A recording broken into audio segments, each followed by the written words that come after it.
Welcome back, Myrmidons, to another episode of Greek Mythology Retold podcast. I hope you and yours are experiencing an abundance of peace and prosperity today and in the days to come. This begins a 3-part series on one of my favorite Trojan War characters and one of the most popular supermen of Greek mythology, Odysseus of Ithaca. His story intrigues us as we contemplate the age-old question of what it means to be human and flawed.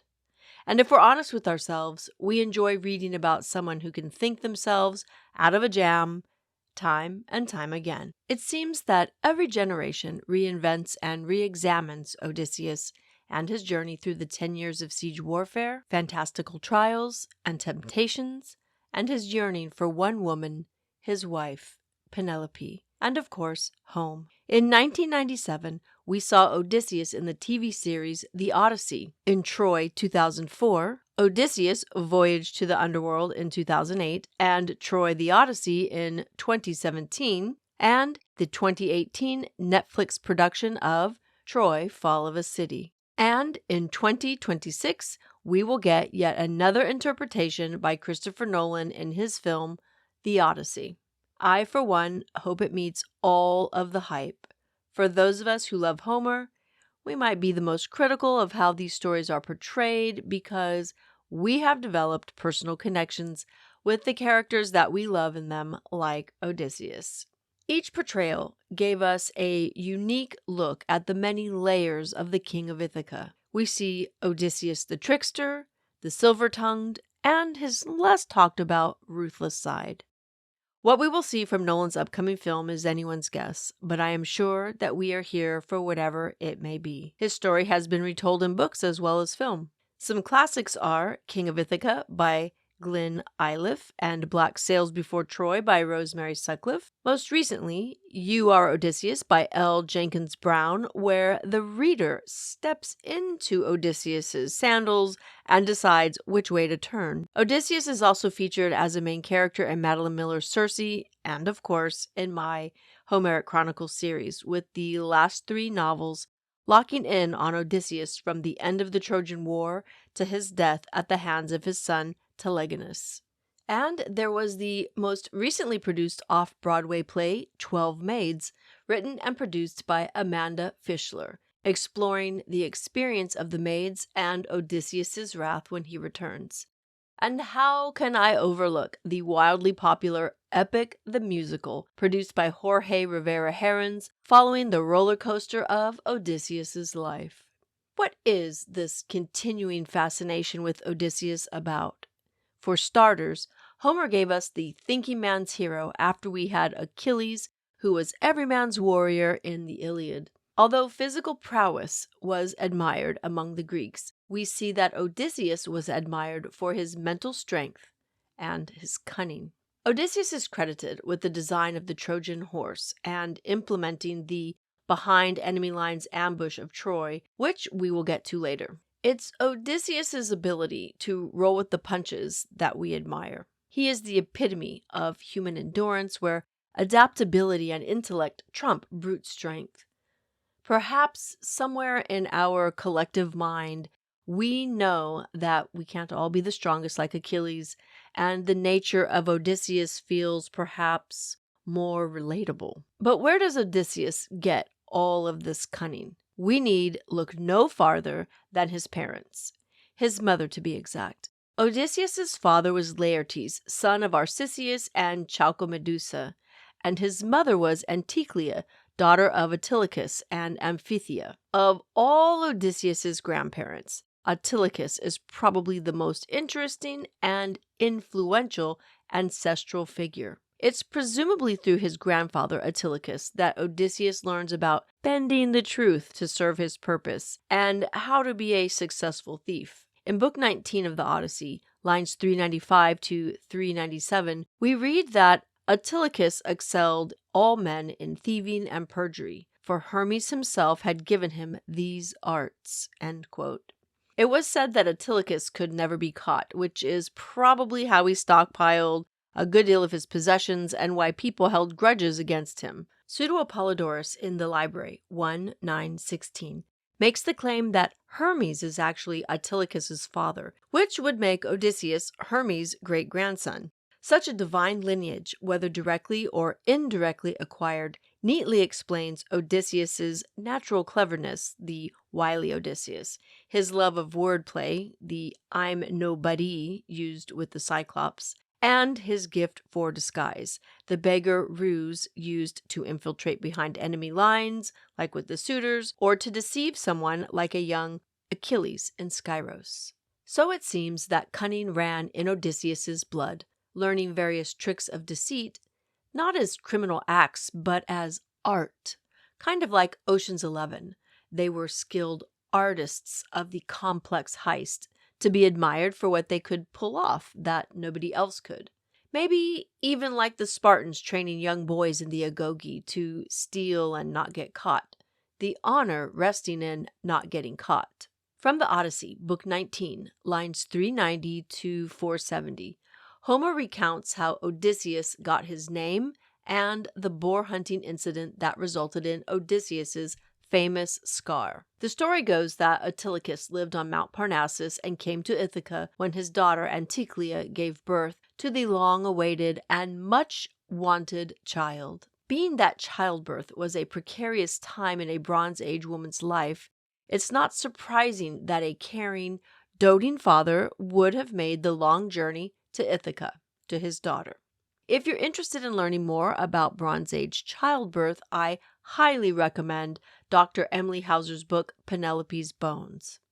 Anyway, it was Eurycleia, Odysseus's nursemaid, who brought the newborn grandson and laid him on Autolycus's lap. He was given the honor of naming his daughter's precious son. From Emily Wilson's translation we read, "Name him this. I am disliked by many across the world, and I dislike them back." Okay, I want to pause right here. Autolycus is a hater. He steals things, gets away with it, and he pisses people off and they don't like him. He takes zero accountability for why people might dislike him so, and he says, continuing, "I don't like them either." He's blunt, no doubt. Then he says, "Name him," meaning the baby, "Odysseus, and when he is a man, let him come to his mother's people's house by Mount Parnassus.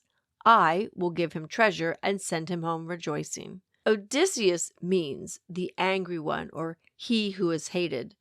So his life is fulfilling this meaning. Years later, Odysseus travels to Parnassus to visit his grandparents and uncles and to receive the gifts that he was promised. He is received by his maternal family as a favored son, embraced by his grandmother Amphithea in a hug that was so big that her arms are described as wrapping around him like vines. As a Nona of 5 myself, I can say this is the ultimate vibe. Anyway, after the night of celebration with the ancient equivalent of the family barbecue and flowing wine, the men get up and set out on a boar hunt. Homer describes Odysseus as running out in front of the group, keeping up with the hounds. He comes across the boar's lair before anyone else, and this boar is a beast. Tall bristles, red eyes, giant white tusks. The boar charges him. He levels his spear, but not before the boar gores him above the knee, taking out a hunk of muscle. He manages to kill it by the time his uncles catch up. They bind his leg, and they heap accolades on their young nephew. Autolycus couldn't have been prouder. I can see it now. A young Odysseus beaming under the praise. It was a bit reckless to run ahead, but if he's a teenager, that sounds about right, doesn't it? At a certain age, you believe you're invincible until an incident shows you that you aren't. But this firmly establishes that a young Odysseus was a skilled hunter and foreshadows his military prowess. This is the Odysseus who will, years from now, revel in danger, often without regard for his companions, sailing from place to place, seeking home, but endangering everyone along for the ride. What else was the young Odysseus up to on Ithaca besides learning to deceive and be an adrenaline junkie? The Odyssey opens with the much-discussed line of "Sing to me of the man-muse of many turns, describing who Odysseus was both physically and mentally through the word polytropos. Poly is many, and tropos means to turn or to change or to convert. So polytropos literally means many turning, much twisting, or of many ways. The ancient usage straddles both the physical and mental turning and twisting that Odysseus does throughout the Odyssey, as in turning a ship, changing course, and also being able to change his mind, adapt, and be resourceful or quick thinking to save his skin. Polytropos describes someone who can maneuver in every sense. So when Homer calls Odysseus polytropos, he's implying he's a man who can turn his mind and his hands in any direction the world requires, that he can MacGyver his way out of anything, both by thinking up and creating or building the means to achieve the goal. That's why the epithet sits beside others like Polymedes of many wiles and Polymykonos of many contrivances, all part of the same semantic field of techne or craft skill, and metis, the cunning and intelligence. In today's world, we tend to think of an either-or scenario, as in someone was either a thinker or a doer. But in Odysseus's case, the implication is that he was both. Later in life, Odysseus is credited with many skills relating to shipbuilding, navigating, and engineering. And it's likely that these early skill sets were developed on Ithaca while he was growing up. Ithaca, being an island, would have necessitated that young men learned all aspects of boats and sailing. In the Odyssey, Odysseus captains his own ship and is the commander of 12 ships, and this would be a testament to his seamanship. Having grown up on an island with a father who was also a sailor, there are things about living on an island that just dictate the way that you live. You're always in the water, you're swimming, you're on a boat, you learn how to sail. It's just becomes part of the things that you do every day. So I can imagine that a young Odysseus would have been at the shore quite often, would have been learning how to build ships, and would have spent a lot of time around the water. We get a glimpse of the possibilities of what Odysseus may have been up to on the island in the Odyssey Book 5, lines 228 through 262, when Odysseus is actually on Calypso's island. When the goddess finally releases him, she doesn't provide the ship or the vessel or the raft or anything. Odysseus has to build it himself. And we read, he felled 20 trees with the axe, smoothed them skillfully, and made them straight to line. He fitted them together with pegs and mortises, bound them fast. He built decks and sides, and set up masts and a steering oar. This passage clearly presents him as both a craftsman and navigator. He's nothing if not a survivor. He built a small ship with a deck and sides, and this is more than him lashing logs together with a rope. This is a complex set of skills that would take years to hone. This is further evidence of his craftsmanship and engineering skills that we will see later with the Trojan Horse story. The sources have subtle variances, but the overall picture is that he designed and built it and led a team behind enemy lines. The Little Iliad explicitly states that Odysseus was the mastermind behind the wooden horse, while it was Epeus, with a little nudge from Athena, who actually built it. Apollodorus' Library Epitome 514 to 519 follows this same narrative, naming Odysseus as leading the ambush. So clearly, Odysseus is considered a master builder and a strategist. Another illustration of how Odysseus exercised his polytropos was his attempt at avoiding the draft into Agamemnon's war against Troy. According to Apollodorus, Epitome 3:7 and 3:8, Odysseus fakes insanity by plowing the beach with salt, presumably because he was warned by Halitherses that if he went to Troy, he would be gone a long time and return alone. I say presumably because in the Odyssey Book 2, lines 174 to 176, Halitherses warns the suitors that he had foreseen Odysseus's troubles and that he would return in the 20th year, which was fast approaching. It is highly likely, given the friendship between the seer and Odysseus, that the king had been warned, which is why he tried so hard to avoid going in the first place. He was in the end unsuccessful, and perhaps this is the first time that we see Odysseus as a defier of fate and the gods. In Song of Sacrifice, I give the scene of Odysseus trying to outmaneuver Agamemnon from 2 points of view. The first is from Menelaus on his ship, and the second from Odysseus on the beach. From the bow of his anchored ship, Menelaus watched the king of Ithaca. He hit the elbow of Thalpius as he pointed to the shore. "What's he doing? Look, there! Isn't that Odysseus?" Thalpius' mouth hung agape. "Is he plowing the beach?" Menelaus shook his head. "What an idiot!" "The gods must have stirred his mind to madness," Thalpius concurred. A small group of curious rowers crowded around Menelaus to watch the lunacy on the beach. Menelaus grabbed Thalpius by the forearm. "Look! Palamedes is coming! What's that in his arms?" I can't quite make it out. Looks like a bundle of cloth." The Spartan king leaned over the rail, squinting his eyes against the sun. "He's laying it on the ground in front of Odysseus's plow. What in Hades is he up to?" All of the spectators were riveted to the scene, watching intently as Palamedes walked clear of Odysseus's next pass with the plow. "Whatever it is, Odysseus is going to turn it under the sand with the next row." Thalpius crossed his arms. "What an idiot!" Menelaus grabbed Thalpius' shoulder. "Look! He stopped! By the gods, he pulled the oxen short of whatever that is." "Why is he just standing there?" Thalpius asked, confusion wrinkling his brow. The onlookers murmured amongst themselves. "Ugh, gods, I wish I could hear what they're saying," Menelaus said. Odysseus hadn't anticipated this countermaneuver. He'd heard the thin cries of a newborn baby coming from the gift Palamedes ceremoniously placed in front of him. He'd recognized the purple trim on the weaving, and he knew instantly it was his son, Telemachus.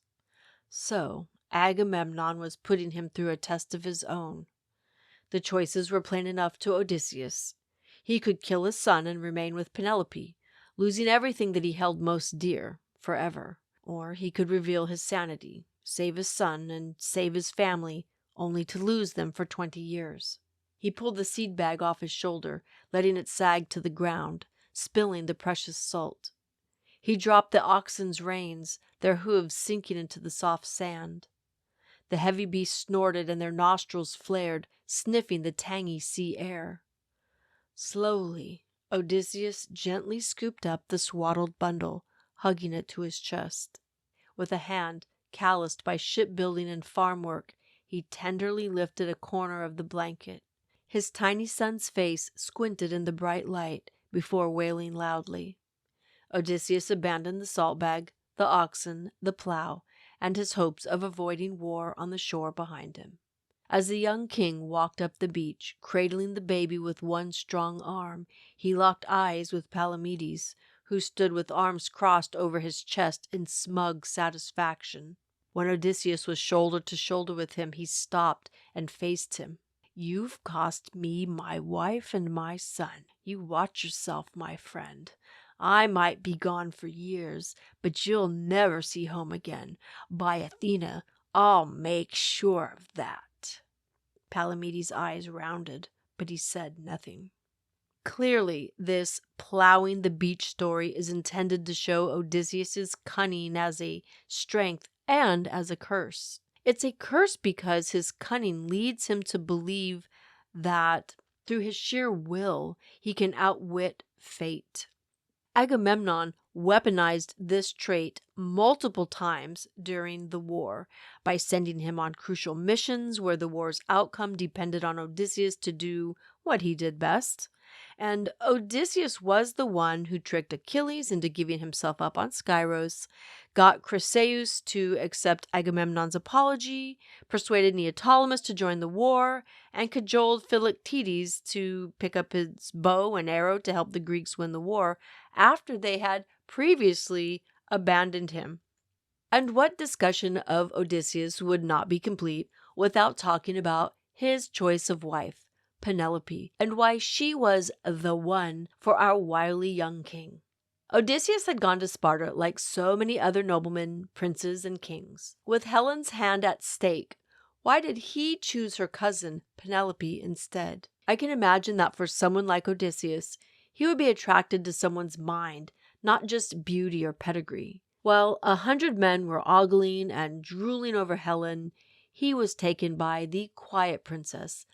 Penelope was the daughter of Icarius, who in most traditions is a prince of Sparta. This makes Penelope more than some minor noble. She comes from the same heroic family as Helen and was raised in the intrigues of the Spartan court. This would position her to become a very powerful queen because she would have the political training and experience, the mental discipline, and as we see in the Odyssey, he did choose wisely because she was able to outmaneuver the suitors and their families for years. All of this would not have been lost on a young Odysseus when he met Penelope.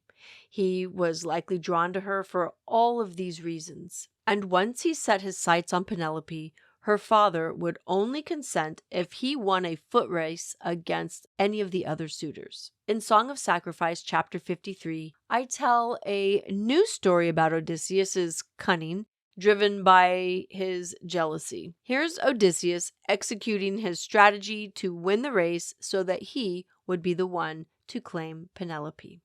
Odysseus worried after Penelope's secret messenger informed him of Icarius's terms. What could Icarius have against him? Why not agree to the betrothal and the dowry? His daughter would be a queen. Why is that not enough? If he lost, Penelope would belong to another man. Suspecting his competition would be chosen from among the losing stragglers of Helen's suitors, he made his way to the outer courtyard where he knew they camped. Hospitality dictate they could remain for a fortnight or longer. Teucer waved him over. "Odysseus, come, join us!" Nodding, the sly young king smiled and took his seat at the crowded table. "I was hoping to find someone awake," he said, whisking an amphora from the table, "and drinking." He feigned a hearty gulp from the tall jar. "Yes, join us for the most delicious wine. I believe old Tyndareus has hidden the best stores from us." Patroclus slurred slightly as he drank deeply from his wide-brimmed cup. "But it won't stop me from drinking it." The men laughed. Odysseus sized them up around the table. "Teucer has heavy legs." He feigned another gulp, wiping his mouth on the back of his hand. "Patroclus is already drunk, but he's swift as the wind. That could be a problem if he shakes free of the heavy head he's sure to wake with." "Patroclus, your cup is nearly empty." Patroclus laughed, squinting at it. "So it is." He shook an amphora, then hurled it to the ground where it shattered. "Empty!" Odysseus held out the jar in his hands. "Allow me, my friend." He filled Patroclus' cup to the rim. "Gratitude, Odysseus.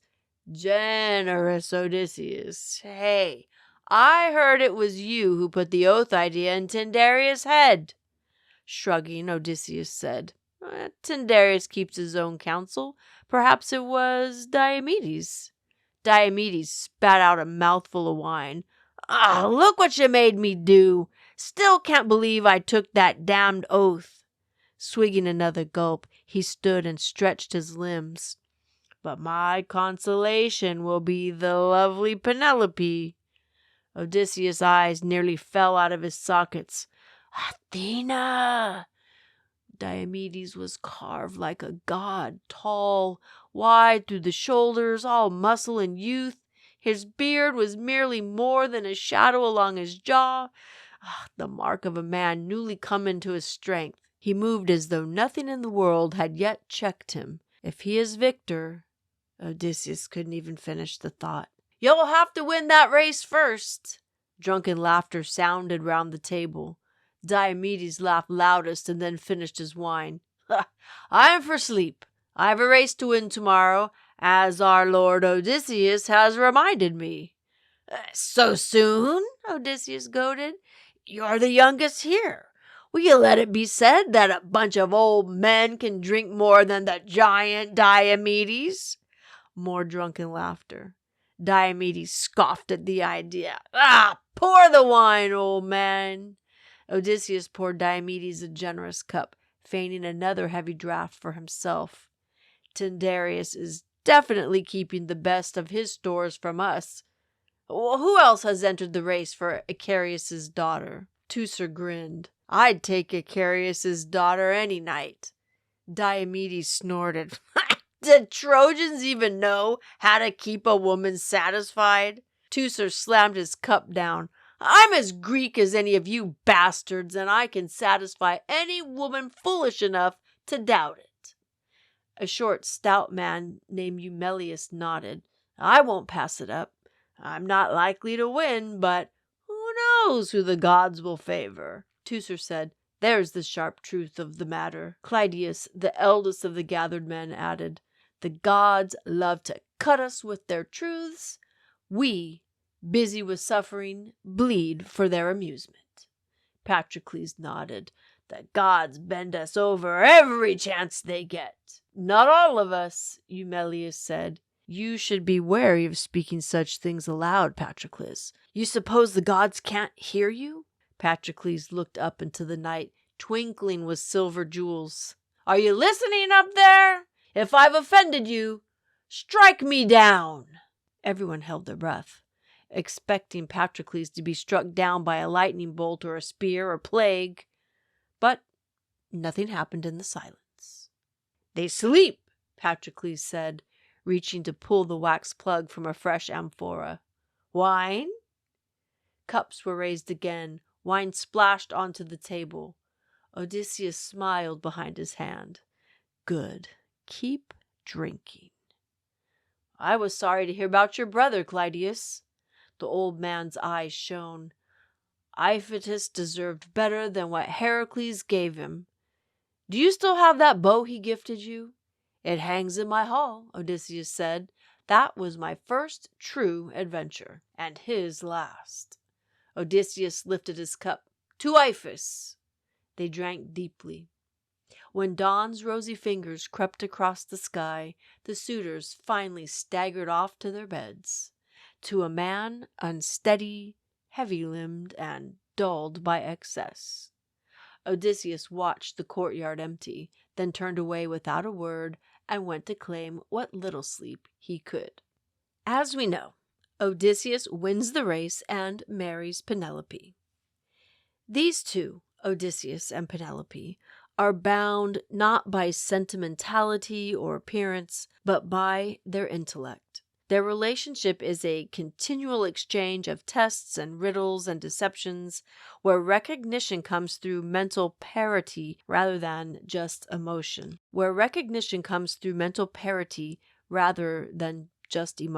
When he returns, two tests stand between them.